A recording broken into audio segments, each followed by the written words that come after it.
عورتوں کی مینوپاز میں بھی سلفر اچھی دوا ہے. عام طور پر روٹینسٹ پلسٹیلا دیتا ہے کیونکہ پلسٹیلا کی طرح عورتوں کے فلیشز ہوتے ہیں. چونکہ مینسز بند ہو رہے ہیں اس وقت فلیشز آتے ہیں, اس لیے انسان کا دماغ پلسٹیلا کی طرف جاتا ہے.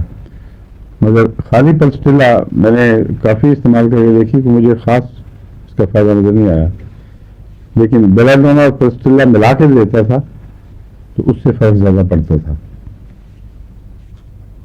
لیکن سلفر خود بہت اچھی ہے اس میں اکیلی. اب کو بتایا تھا کہ بیدنگ سے اس کو نفرت ہوتی ہے مریض کو. اس کی ایک وجہ یہ ہے کہ بیدنگ اس کو سوٹ ہی نہیں کرتی اصل میں. سلفر کو اگرچہ گرم مریض ہے لیکن نہانے سے عموماً ایسے لوگوں کو نزلہ, گلا خراب, زکام, کوئی بھی نیزل انفیکشن وغیرہ ہو جاتی ہے تو کولڈ کیچ کرنے کی ٹینڈنسی نہانے کے بعد زیادہ ہے. تو اس کا بھی کچھ اثر ہوگا طبیعت کے اوپر, اس لیے لوگ گھبراتے ہیں. تو نہانے کے بعد اگر نزلہ ہو تو اس کا علاج ایکونائٹ اور سلفر, فوری طور پر ایکونائٹ دیا جائے کیونکہ سلفر کا جو فوری کام کرنے والا متبادل ہے وہ ایکونائٹ ہے. اور پھر سلفر ان دو کے اندر ہی کوئی کے ساتھ وہ مرض ٹھیک ہو سکتا ہے.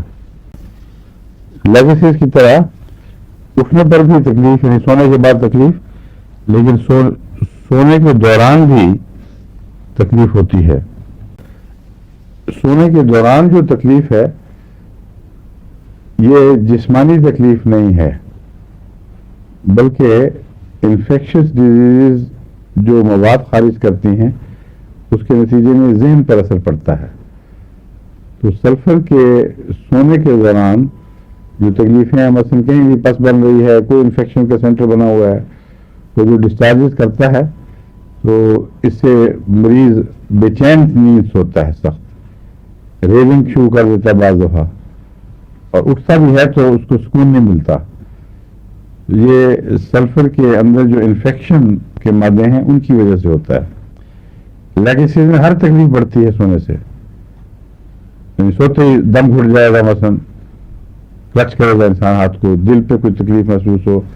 یہ لیگیسیز کی اور طرح کی علامتیں جو سانپ کے کانٹے کی علامتیں ہیں, اور سانپ کے کانٹے کے یہ اثرات جو ہیں سونے پر مرض کا بڑھنا, یہ ہر مرض سے تعلق رکھتا ہے لیکن سلفر میں ہر مرض سے نہیں. اور جو ڈائریا وغیرہ ہے وہ آہستہ آہستہ ساری رات ڈیولپ ہو کر صبح کے وقت ایک دم زور لگاتا ہے, اور وہ اکثر ٹوبرکولر ڈائریا ہو تو یہ علامتیں نمایاں ہو جاتی ہیں.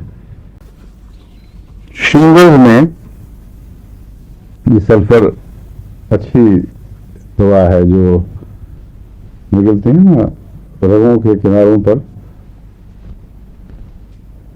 رگوں نہیں, اعصابی جو ریشیں ہیں نرو جہاں چلتی ہیں ان کے اوپر جو چھالوں والی مرض بڑی سخت جلن والی, اس کو ایریسیپلس کہتے ہیں اور شنگلز بھی کہتے ہیں. تو شنگلز میں جو عموماً امریکن جو نام ہے اس کا شنگلز زیادہ چلتا ہے وہاں, تو شنگلز میں بھی سلفر بہت اچھی ہے. لیکن اس کے علاوہ میں نے ایک نسخہ بتایا تھا شنگلز میں شروع میں, بالعموم بہت افیکٹو ہے. وہ کیا تھا یاد ہے کسی کو؟ ٹھیک ہے, عورتیں بہت زیادہ ہوشیار ہوں گی مردوں سے ہیں.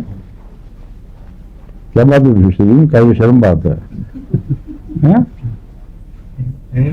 کیا اچھا مان گیا تم تسلیم کر کے, جن کو گھر کے تجربے ہیں وہ اس طرح